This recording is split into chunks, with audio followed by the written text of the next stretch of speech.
Ner malaken yam kanasan kontel yang ka Roisni ka Nuer online TV channel biya kamal kajan gwasa me mi jirama jidit ka Nuer online TV channel naga jen wujin deri janywak kaniri kokin en lerme an wala shanga jandang raw ka faydiok ron kine dang raw de jandang raw de diech ban lerme bana jelling an ler ban len gwasa me roj mishala to kuma kirme yadit ke kuma jani re wucha ka juba ke kwi de nikente she gak re wucha ka kobo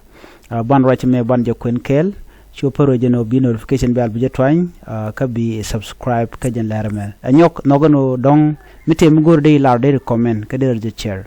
ban raj me ban je cho kwen kel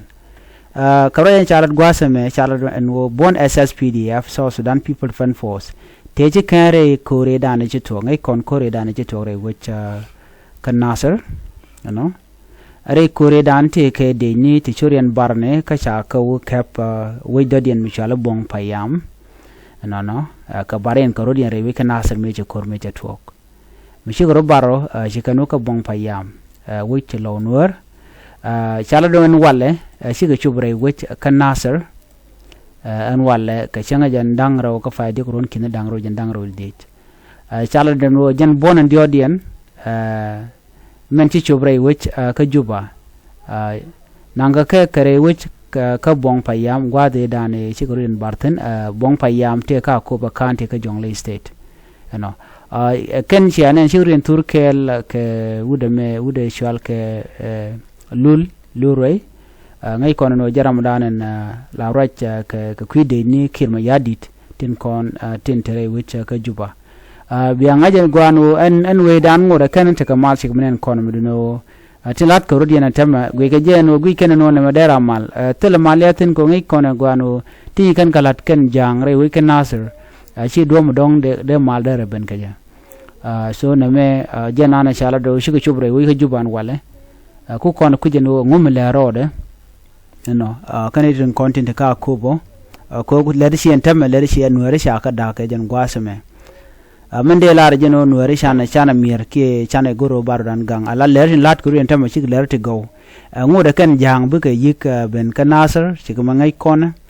no ka bu ben ka wulang kan gote ko ken che mangai kona no ka kan konin dang diokoti na kan kon bina mer ne chiang no ke bomne ke cluster bom dan chi konen ka chik ne kon wani kan ganak so ngode bon nang Nuer ke nang ka ne ti so alamen bi ngai gwa de mene de content nang ke dingi ko kwidien ka kwar jonglei kana kwar Greater Upper State bianga je gwano kan kwar te chicken mat kan Nuer okay chicken mat kan Nuer ko ka ne kirma yadit ramla ran kirma yadit gang na rodo ko don te ga deben kaje chi mangi kono no kwar jonglei pay kwan Dr. Gay ko medical te ka bon dun kirma yadit wuda do diena mabo mandanen mugui kono la lurwe kong ramkel boni ka bon kirma yadit so enem mede kana lado ko dongde ka jan re kuma ka kirma yadit bi kana di lat chigmnen yena mone duno ngode ala koren tuogan tema teramba pelle kanitin konde la jangwaden batuok ko chin warbu no no baje nak lora bang na mo batuok gwasen be ko san tema tilar ko din orode chimin monte ngaje no kirma yadit gor ni jen wo banwer bakanak ko ler pay tuogan tema min chikana lat kan gor kan di altentre wi ka South Sudan gor kan jejen borde ka majde kan ka kwempin ka de ni di alre wi ka South Sudan en bon titina jiran la spele mayo jin bon ndien ke jiswa ke ngana ram do dien mo mete ka bon do dien ke jinde ci kan la do ne di alde ro de report de ka woka SSPD bara ka tie kan ka jamo mi ji kala dan long kan ne di algone yo en wo ba kan nan ka kem dang jok re wi ka South Sudan law kan by Unified Force ba jin parliament tel mal de tin mo kala la rientama mechol shot kan ga kwide te ga bon ba no ke Unified Force ba no antama tele Unified Force ko en kum kirma yadi tantama ci jen te la secure mo rewi ka South Sudan kamala kala wona ko widi alati kan bon di ala content gu en rewi ka South Sudan ndi altama shikala len kuma Uganda kan den content dawo jen tama ka kan den content cha jago ben wer bu kan ganak kon wer kan ko na cha ngaje no kan ne content ci mat ke kirma yadi kuma jana no mo so jen dana gorde nyoya kelan bi atemal